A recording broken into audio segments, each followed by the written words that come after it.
देखिए, मेरा ये मानना है जिनके पास संसाधन कम होना उन्हें ज़्यादा मेहनत करनी चाहिए, बजाय ये कह के अपनी बेटियों को रोक लें कि बेटा हमारे पास और पैसे नहीं है पढ़ाने के, 10वीं कर ली बहुत है।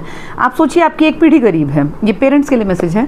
तो आप क्या चाहते हैं कि आपकी अगली कई पीढ़ियाँ गरीब रहें, या ये गरीबी की बेड़ियाँ काट देनी चाहिए? इनको काटने का गरीब आदमी के पास सिर्फ एकमात्र साधन है पढ़ लिख के कामयाबी हासिल करना।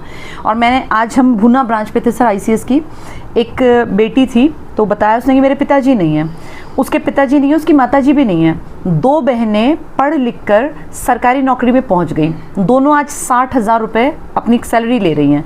आप देखिए, जिन बच्चियों के माँ बाप नहीं थे, उनके दादा ने उनको पढ़ा लिखा के इस काबिल बना दिया कि बिना माँ बाप के वो अनाथ बेटियाँ आज किसी के सामने हाथ नहीं फैला रही हैं। इनफैक्ट इतनी काबिल बन गई कि वो 4 लोगों के परिवार को बैठा के खिला सकती हैं। तो ये जो गरीब लोग हैं ना, उन लोगों को खास समझना पड़ेगा कि गरीबी काटने का साधन है शिक्षा। अगर आप अपनी बेटियों को पढ़ा देंगे ना, दहेज की चिंता नहीं करनी।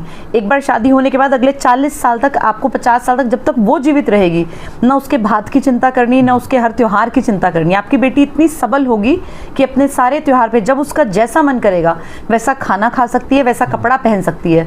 तो माँ बाप इस बात को समझें कि बेटी का दहेज मत जोड़ें, बेटी के लिए किताबें लाइए, बेटी का एडमिशन कराइए। और आज तो ऐसा टाइम है कि बहुत खर्चा ना करके भी बहुत अच्छे अच्छे चैनल्स के माध्यम से, बहुत अच्छे अच्छे इंस्टीट्यूशंस हैं जो कहते हैं कि अगर आपके पास आने जाने का किराया भी नहीं है ना, तो घर रह के ऑनलाइन पढ़ लीजिए। पर बेटियों की शिक्षा पे पाबंदी मत लगाइए, क्योंकि ये बेटियां आपकी पीढ़ियों को बदलने की ताकत रखती हैं और ये बोझ कतई नहीं है। बेटियों को भी ये समझना पड़ेगा कि जब आपका परिवार पेट काट के आपको पढ़ाता है, तो आप बाहर जाके एक जिम्मेदारी का आभास अपने साथ लेकर चलें और बिगड़ने के रास्ते पे बिल्कुल ना चलें। मौके सबके पास हैं, बिगड़ने के भी और सुधरने के भी।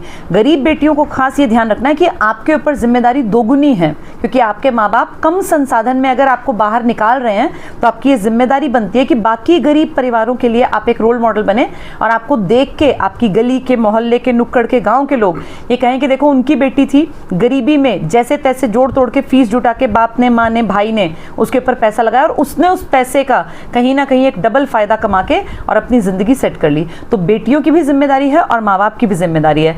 गरीबी की बेड़ियां काटने का एकमात्र एक साधन है, वो है पढ़ाई। पढ़ लिख के कामयाबी हासिल कीजिए और तोड़ दीजिए इन बेड़ियों को। और बेटियों की जिम्मेदारी है कि अपने आप को बोझ ना महसूस कराएं, पढ़ लिख के काबिल बने और जब जरूरत पड़े तो अपने भाई की, माँ बाप की जरूरत के समय जरूर मदद करें।